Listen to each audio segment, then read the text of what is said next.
Bing boing bing. Everybody has a story to tell with Toddie One Skip. Hey guys, this is Everybody Has a Story to Tell with Toddie One Skip. Nobody takes the time to listen until now.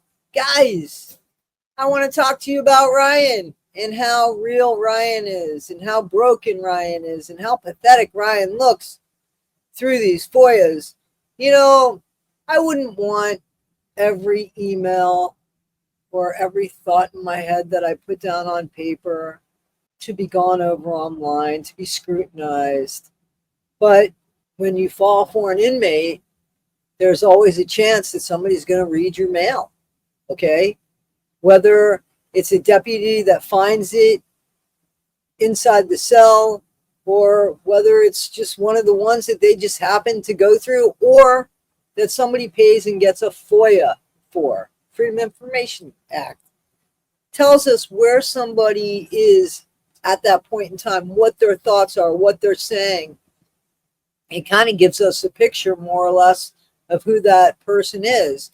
And quite clearly, it has changed a lot of people's opinions about what they think of Ryan. A lot of people thought that Ryan was just gullible and that he was just suckered in and that this was his first love and he was naive and all of that. I thought that Ryan honestly believed that Gypsy loved him, but that he was ultimately used for what he looked like on paper. And that, I think, has been shown. I think that Ryan manipulated Gypsy, or at least tried to manipulate Gypsy. I'm not sure that Gypsy could be manipulated. I don't think that Ryan talked Gypsy into marrying him per se. I think that that's the way it was going to be when she got out of parole. She was hoping that it would be Ken and things would work out with Ken. And is it possible it could have been Ken? I mean, Ken had some DUIs. He didn't live in the state. Could he have moved to the state? It wasn't something he was willing to do. Ryan lived in the state of Louisiana, which is where she wanted to parole to. And Ryan looked good on paper as a special ed teacher, which he unfortunately isn't doing currently, but we're hopeful. We're not. I don't know. Should he be teaching? I don't know. Guys, Ryan, you know, it's been a really, really, really, really, really long time. Like, I guess high school, when I would joke around with somebody to test the waters and see if they liked me or not. And so I would always say, I'm just joking. You know what I mean? And, sometimes at that age, they believed you. The problem now is that you're of the bigger age, right? It's a bigger age, and now it's just embarrassing, for lack of a better word. Let's listen to some of these emails and let's have just a little bit of fun. Okay, Ryan, at the expense of you, but so that we could always, live and learn. And, listen, you loved Gypsy and you played it a little bit. So we're just going to check that out. Check this out, guys. Check it out. Check it out. 17, 2020 says, Gypsy, please reread that email you sent me. His direct quote just told you that he is planning on seeing other people. He doesn't want you right now, but maybe if you want to, when you get out in 3 years, might add, then he wants to rekindle what could have been. He put you on a shelf, plain and simple, and you're not shelf worthy. You do whatever you want, but Gypsy, after everything you've been through, you want to wait on a guy like that? You said you don't like who he is now, but who he was. Well, in 3 years, will he be that man? Are you scared that you won't find anybody else or something? Don't know this. So he's talking about Ken. I believe he's talking about Ken. And now Ken is like putting her on the shelf for 3 years. Again, it's valid because, Ken's saying he's saying currently, I wanted to give her time when she got out to figure things out. No, you left her in jail, in prison, with a sentence of at least 2.5 more years to go. So no, you didn't break up with her a half a year before or say, hey, listen, as we get close, I think it's important that we don't live together, but we date. Let's date maybe 3 times a week. Okay? I'm going to be in Austin. Maybe I could come and visit you a couple times a month or something. You know, there was none of that. None of that. It was all or nothing with him. It makes no sense why he just left her. I'm talking about Ken, why he just left her with at least 2.5 years more on her sentence. And he wants us to believe that it was so when she got out, she was able to do things and figure things out. Really? That didn't take place now. She got out. She was married to somebody. You jumped in on this situation and you got her pregnant. And as much as you would like to say, Ken, she did it on her own, she didn't. She needed your help, unless that's not your kid. I mean, if that's your kid, you got to take responsibility. You didn't wait, so this doesn't make sense. You didn't want to wait for somebody who was in prison. That's what happened. So he waited. Ryan ends up waiting, only to be left a few months after he gets married. After Gypsy's out. Okay. So he gets left just a few months after Gypsy makes her parole for Ken. Guy, that isn't love, Gypsy. You deserve way better. And while you wait, you can let way better slip through your hands. And don't mean me either. Trust me, I am wonderful and all, but don't fall in love with me. I'll end up breaking your heart too. Okay, so that is so ridiculous. That sounds so pathetic, and it does. It's embarrassing, and I feel for you, Ryan. I feel for you, but it does say that, you know, these letters, you know, they're really not her property per se, because they're under scrutiny all the time. So, I mean, anybody could read right through that unless you're about 16, 17 years old. And Gypsy read right through it. She played you, man. You think you played her.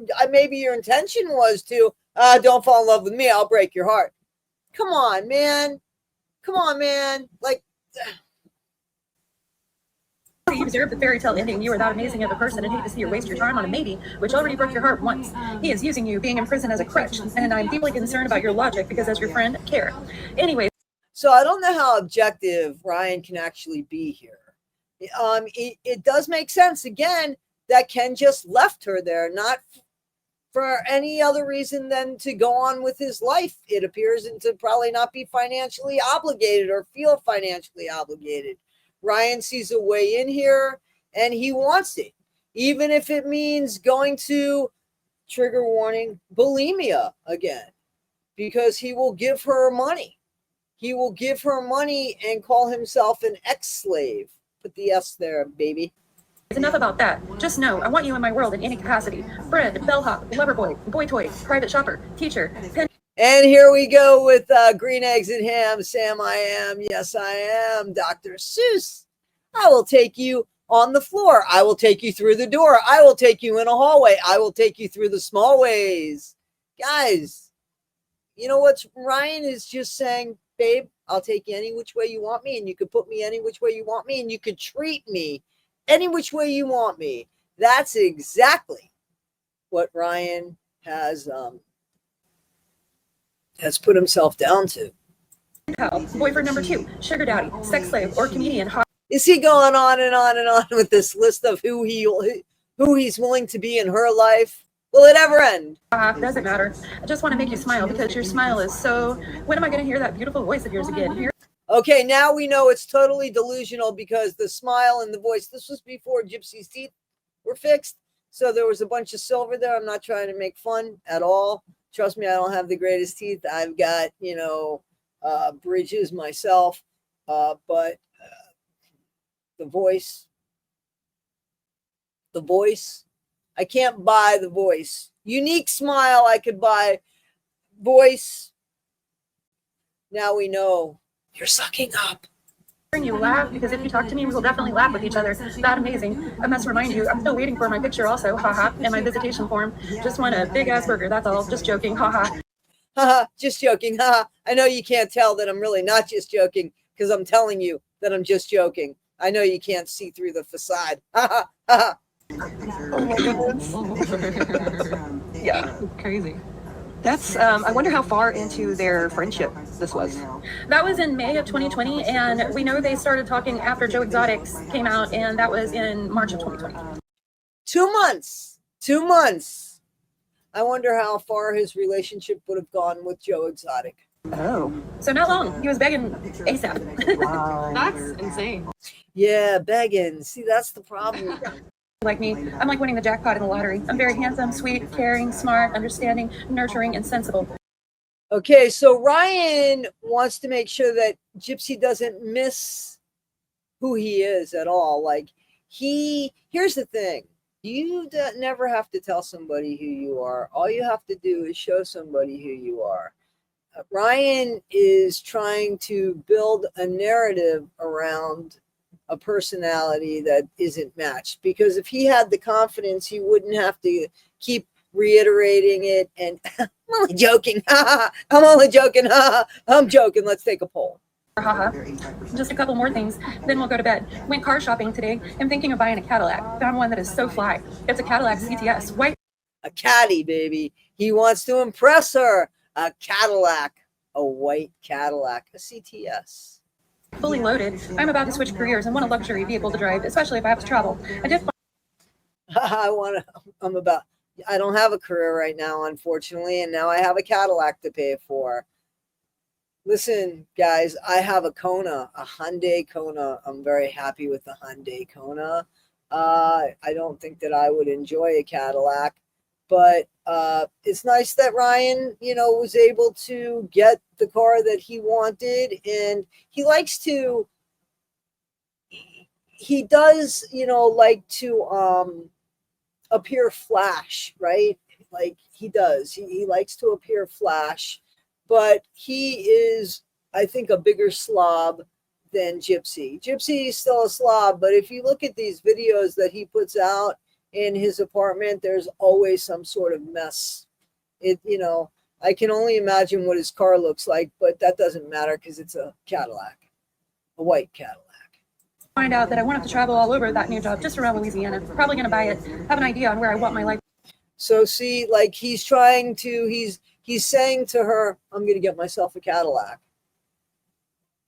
Okay. I think the CTS is the cheapest Cadillac. And listen, again, I have a Kona, but you see what I'm saying? Like, if he had the confidence that he's saying he has, and this is why I have this on this channel, because I think people can relate to this. People might see this in other people, and they could, help that person. Man, like there was somebody in my family that would brag about being from Miami. And I was like, first of all, man, you're not from Miami. You're from this suburb. And who the hell cares? Like, where's the puff there? Well, it's more important with how you show up in life than what you drive and how many jerseys you have. And it's what you leave behind that people get to talk about. Your legacy. That's the thing. It's not the white Cadillac, but this is his puff because he's insecure about his look. So he has to try to make that up in a different way, but he doesn't have the confidence that he wants people to, or Gypsy to believe that he has, because anybody could see right through this. To go, and I'm very goal oriented. I have a picture in my head of where I'm going. I don't ever want to just settle, so maybe that's why I'm very selective. Last thing, I'm confused about something. Don't really want an answer to this question, but I'm just thinking out loud. How or why did I get your classic breakup line of I just want to work on myself at the moment? I never asked you out, and we sure weren't dating when you said that to me. I'm just wondering, am I that pathetic that you think I'm just easy or predictable? If yes, then please don't answer that question. Haha. Like I've said, I'm cool with being in your world in any capacity, but would prefer sex slave. Haha, just playing. And see, he's not playing. He does want to be her sex slave, and he would be her sex slave today. For somebody like Gypsy, don't be flattered because a toothbrush could take your place, and she might even say better things about that toothbrush. And what we've learned recently, a banana, whether it's peeled or not, we don't know. Somebody asked Gypsy. And you said you don't want to be in a relationship right now. Is that the truth? And I do understand that with everything going on at the moment. Or did you mean to say that you do want a relationship eventually, but never want to have one with me? Because if that's the case, that is... Okay, so he started off by saying, you don't have to answer this, but why'd I get your old classic breakup line? And then he goes into great detail about how he's reading it, and he wants specific answers to it. completely your loss in this situation. I am the ultimate guy. I might be a little bigger, but guarantee you would never find anybody better than me. Nobody can See, I'm a little bigger, but I guarantee you're not going to find anybody better than me. If you just treat her that way, then, you know, you don't have to say anything. This isn't anything about Gypsy. This is something she said, and this is something Ryan should realize. Because I do believe that this was true, but I also believe she used it as a manipulation tool as well. It's true, but she used it as a manipulation tool as well. She said to Ryan in those videos where they were having their issues, what about the guy that used to always show up? What about that guy that always showed up, even if we got into a big fight and I told you not to come? Like, you were her reliable. Like, you see what I'm saying? Like, that action meant something to her. You were her reliable as a friend, but you wanted to take it further. And she's a actual pervert. So again, she would have X with a toothbrush and a banana. Why wouldn't she have it with you, Ryan? And I'm not putting it down. She'd have it with the doorknob, man. Come on, that's Gypsy. That's not you. That's her issue, not your issue. I gave her the idea of the doorknob. treat you like me. I'm like winning the jackpot in the lottery. I'm very handsome, sweet, caring, smart, understanding, nurturing, and sensible. That's his resume, folks. His resume to any woman who might be dating him. If it's true, I don't know. But that's his resume. Sensual. Plus, I'm a fucking dynamo in the sack. And he's a dynamo in the sack. And in all fairness, what did Gypsy say about him? Say again? Tell me again what Gypsy said about him. His DB fire! Guys, this is Everybody Has a Story to Tell with Toddie One Skip. We're probably going to do a part 2 of this. I think this is long enough, and I think we've had enough fun right here with Ryan. But we'll probably do a part 2 of this, and hopefully, you know, you'll join me on that. Again, guys, this is Everybody Has a Story to Tell with Toddie One Skip. Nobody takes the time to listen until now. How many people can relate to Ryan? How many people used some of these lines that Ryan used as an adult? Take care, guys. Don't forget, I have another channel, Issues with Toddie One Skip. Take care. Thank you. Please like, subscribe, and share. Bing, boing, bing. Everybody has a story to tell with Toddie One Skip.